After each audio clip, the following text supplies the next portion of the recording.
नमस्कार दोस्तों, मेरा नाम है आयुष और आज के इस वीडियो में हम बात करने वाले हैं बलरामपुर चीनी के बारे में, जो कि इंडिया की सबसे बड़ी इंटीग्रेटेड शुगर को मैन्युफैक्चर करने वाली कंपनी है। दोस्तों, इस कंपनी का जो शेयर प्राइस है वो 159 रुपीज़ के आसपास है और जो मार्केट कैप है वो 3,300 करोड़ के आसपास है। यानी कि जो कंपनी है वो एक स्मॉल कैप की कैटेगरी में आती है। दोस्तों, आज के इस वीडियो में हम बात करने वाले हैं बलरामपुर चीनी के एक ओवरऑल फंडामेंटल एनालिसिस के बारे में, जिसमें हम जानेंगे ये कंपनी जो है वो बिजनेस करती कैसे है। दोस्तों, इसके बाद हम समझेंगे कि जो शुगर इंडस्ट्री है ये ओवरऑल काम कैसे करती है और बलरामपुर चीनी के पास ऐसा क्या कॉम्पिटिटिव एडवांटेज है जो कि इस कंपनी को बाकी शुगर कंपनी से अलग बनाता है।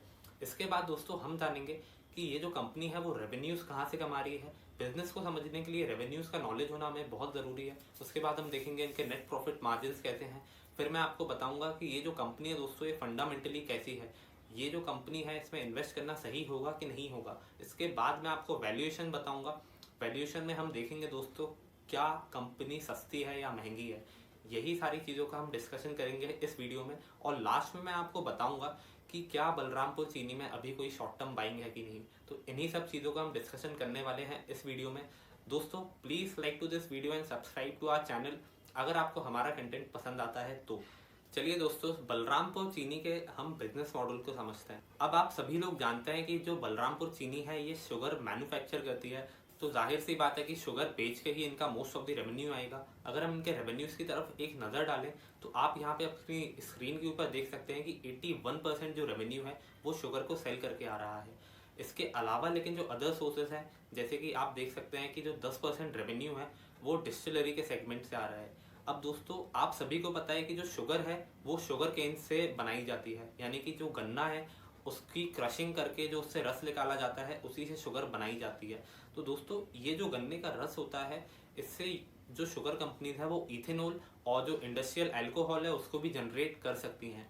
अब दोस्तों, ये जो इथेनॉल है इसको पेट्रोल में मिक्स किया जाता है ताकि जो गवर्नमेंट का इम्पोर्ट बिल है वो कम से कम हो सके।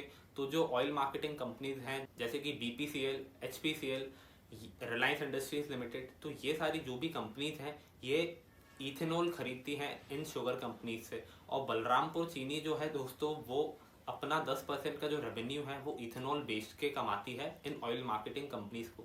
अब दोस्तों, हम इनके थर्ड सोर्स की तरफ अगर नज़र डालें तो आप देख सकते हैं कि जो 9% का रेवेन्यू है ये को जनरेशन से कमा रहे हैं। अब को जनरेशन क्या होता है इसको समझते हैं। अब आप सभी को पता है कि जो शुगर है वो गन्ने से निकाली जाती है दोस्तों, और जब गन्ने का पूरा रस निकाल लिया जाता है तो जो बचा हुआ कचरा रहता है दोस्तों उससे इलेक्ट्रिसिटी प्रोड्यूस की जा सकती है। और शुगर कंपनीज इसी गन्ने के कचरे से इलेक्ट्रिसिटी प्रोड्यूस कर लगभग अपना 9% का जो रेवेन्यू है वो कमाती हैं। अब दोस्तों, कुछ बिजली तो ये लोग अपने पावर प्लांट्स में ही यूज़ कर लेते हैं, लेकिन जो एक्सेस जो इलेक्ट्रिसिटी ये लोग प्रोड्यूस करते हैं उसको ये लोग इलेक्ट्रिसिटी वाली कंपनीज को बेच देते हैं। तो यहाँ से भी थोड़ा बहुत रेवेन्यू इस कंपनी का आ जाता है। अब दोस्तों, अगर हम बात करें शुगर की तो दोस्तों आप सभी लोग जानते हैं कि जो शुगर है वो एक कमोडिटी है। कमोडिटी से मेरा मतलब है कि भाई बलरामपुर चीनी जो शुगर प्रोड्यूस कर रही है और बाकी जो शुगर कंपनीज जो शुगर प्रोड्यूस कर रही हैं उसमें किसी भी प्रकार का कोई भी डिफरेंस नहीं है। यानी कि जो बलरामपुर चीनी है इसके पास कोई भी मेजर कॉम्पिटिटिव एडवांटेज नहीं है। बलरामपुर चीनी ही नहीं, अगर हम किसी भी शुगर कंपनी की तरफ नज़र डालें तो आप देख सकते हैं कि शुगर एक कमोडिटी है, तो यहाँ पे कोई भी कॉम्पिटिटिव एडवांटेज नहीं है किसी कंपनी के पास। लेकिन जो बलरामपुर चीनी है दोस्तों वो कॉस्ट कटिंग में बहुत ज़्यादा मास्टर है।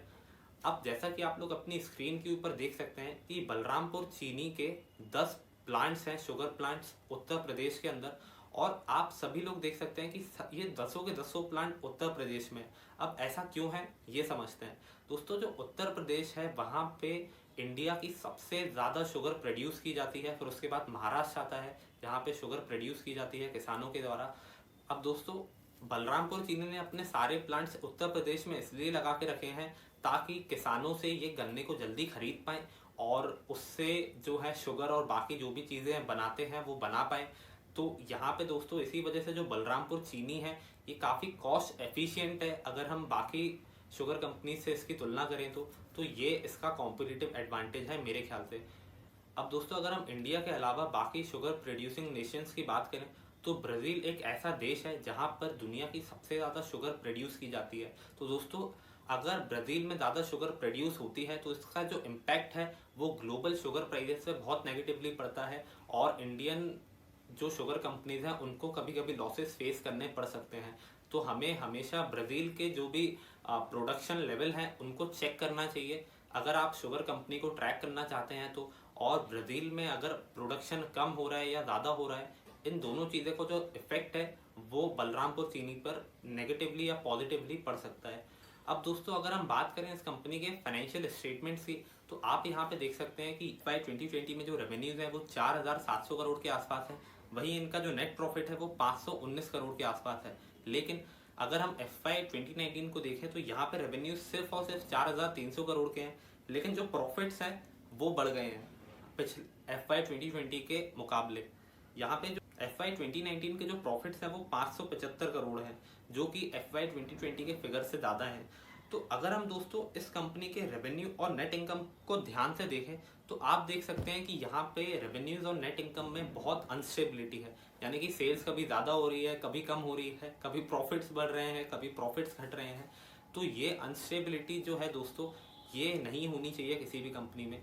एक अच्छी ग्रोइंग कंपनी में अगर आप नज़र डालेंगे तो उसके रेवेन्यूज धीरे धीरे बढ़ रहे होंगे हर साल 10% 15% से, और जो उनके प्रॉफिट्स भी होते हैं दोस्तों वो हर साल 10 या 15% से बढ़ रहे होते हैं। और अगर हम बलरामपुर चीनी में नज़र डालें तो यहाँ पे कभी रेवेन्यूज ऊपर है कभी नीचे हैं, तो ये चीज़ पर्सनली मुझे भी पसंद नहीं है, और स्टॉक मार्केट के जो बड़े इन्वेस्टर्स हैं उन्हें भी ये चीज़ ज़्यादा पसंद नहीं है। इसी वजह से आप इनके शेयर होल्डिंग पैटर्न को अगर आप चेक करेंगे तो कोई भी बड़े FII या कोई भी बड़े DII ने इस कंपनी में किसी भी प्रकार का कोई इन्वेस्टमेंट नहीं किया है। तो दोस्तों अगर मैं सम अप करूं तो मेरे ख्याल से बलरामपुर चीनी फंडामेंटली एक अच्छी कंपनी नहीं है, क्योंकि इसके पास कॉस्ट कॉम्पिटिटिवनेस के अलावा कोई भी मेजर कॉम्पिटिटिव एडवांटेज नहीं है। अगर हम शुगर इंडस्ट्री की बात करें दोस्तों तो यहाँ पे ऐसी कोई भी कंपनी नहीं है जिसके पास ज़्यादा कोई मेजर कॉम्पिटिटिव एडवांटेज हो। इसी वजह से दोस्तों मुझे ऐसा लगता है कि आप बलरामपुर चीनी के अलावा बाकी किसी और कंपनीज में इन्वेस्ट कर सकते हैं। लेकिन अगर आप शुगर इंडस्ट्री में ही इन्वेस्ट करना चाहते हैं तो मेरे ख्याल से बलरामपुर चीनी एक बेस्ट स्टॉक होगा, अगर आप शुगर इंडस्ट्री में ही इन्वेस्ट करना चाहते हैं तो। अब हम बात करते हैं बलरामपुर चीनी के वैल्यूएशन के बारे में। तो दोस्तों बलरामपुर चीनी का PE रेशियो 7 का है, और वहीं price to book value ratio 1.5 का है। अगर हम प्राइस टू अर्निंग्स रेशियो को देखें तो ये बस 7 का है। तो हो सकता है बहुत सारे लोगों को ऐसा लग रहा हो कि भाई स्टॉक तो बहुत चीप वैल्यूएशन पे अवेलेबल है। और अगर हम इसको इसके सेक्टर के PE रेशियो से कंपेयर करें जो कि 42 का है, तो आपको लग रहा होगा कि यार ये जो स्टॉक है तो बहुत ही कम वैल्यूएशन पे अवेलेबल है। Price to book value ratio को भी देखेंगे तो ये भी सेक्टर का बहुत ज़्यादा है और स्टॉक का बहुत कम है। तो आपको ऐसा लग रहा होगा यार कम वैल्यूएशन पे अवेलेबल है, क्या कोई बाइंग है कि नहीं। दोस्तों मेरे ख्याल से तो आपको इसमें बाइंग नहीं करनी चाहिए। हाँ मैं मानता हूँ कि जो वैल्यूएशन है वो काफ़ी कम है, लेकिन जो रेवेन्यूज़ हैं जो प्रॉफिट्स हैं उसमें बहुत अनस्टेबिलिटी है। इन शॉर्ट अगर हम बात करें तो बलरामपुर चीनी में ज़्यादा ग्रोथ की अपॉर्चुनिटीज़ नहीं है। इसी वजह से मुझे ऐसा लगता है कि अगर कंपनी थोड़ी बहुत अंडर वैल्यूड भी है तो भी आपको बलरामपुर चीनी में इन्वेस्ट नहीं करना चाहिए लॉन्ग टर्म के हिसाब से। अब दोस्तों हम बात करते हैं इस कंपनी के चार्ट्स के ऊपर। उसके लिए मैं आपको अपनी कंप्यूटर स्क्रीन पे ले चलता हूँ। अगर हम बात करें बलरामपुर चीनी के चार्ट्स की, अगर मैं बात करूं बलरामपुर चीनी के सपोर्ट एंड रेजिस्टेंस की, तो आप देख सकते हैं कि ये 173 रुपीस का लेवल है। यहाँ पे बलरामपुर चीनी का जो है रेजिस्टेंस है, रेजिस्टेंस एक ऐसा लेवल होता है जिसके ऊपर स्टॉक का जाना मुश्किल होता है। और आप देख सकते हैं कि यहाँ पे स्टॉक का जो रेजिस्टेंस है वो एकदम उसके शेयर प्राइस के आसपास है। लेकिन दोस्तों जब ये रेजिस्टेंस टूटता है तो ये रेजिस्टेंस एक सपोर्ट की तरह एक्ट करता है। सपोर्ट एक ऐसा लेवल हो गया जहां से स्टॉक का प्राइस ऊपर जाता है। तो आपको ये लेवल बहुत क्लोजली वॉच करना चाहिए। अगर स्टॉक 173 रुपीस के नीचे ट्रेड करेगा तो ये और नीचे जा सकता है, लेकिन अगर ये 173 रुपीस का जो रेजिस्टेंस लेवल है वो ब्रेक होता है तो आप यहाँ पे स्टॉक को जो है 193 रुपीस तक के लेवल तक जाता हुआ देख सकते हैं। अभी अगर आप पूछें कि बलरामपुर चीनी में क्या करना चाहिए, तो दोस्तों मेरी रिकमेंडेशन एक ही रहेगी और वो यही है कि आप अभी इसमें वेट एंड वॉच करें। दोस्तों अभी आप इसमें ना घुसें, कोई भी प्रकार की ट्रेडिंग ना करें इसमें, जब तक ये 173 रुपीस का लेवल नहीं टूट जाता इसमें आप अभी बाइंग ना करें। और स्टॉक अगर उसके नीचे रहता है तो फिर डेफिनेटली कोई बाइंग बनती ही नहीं है। अगर मैं इसके सपोर्ट की बात करूं तो सपोर्ट है 156 रुपीस के लेवल के आसपास। अगर आप लोग होल्ड करते हैं और अभी मान लीजिए अगर स्टॉक का जो प्राइस है वो नीचे जाने लगा तो मेरे ख्याल से आपको जो है 156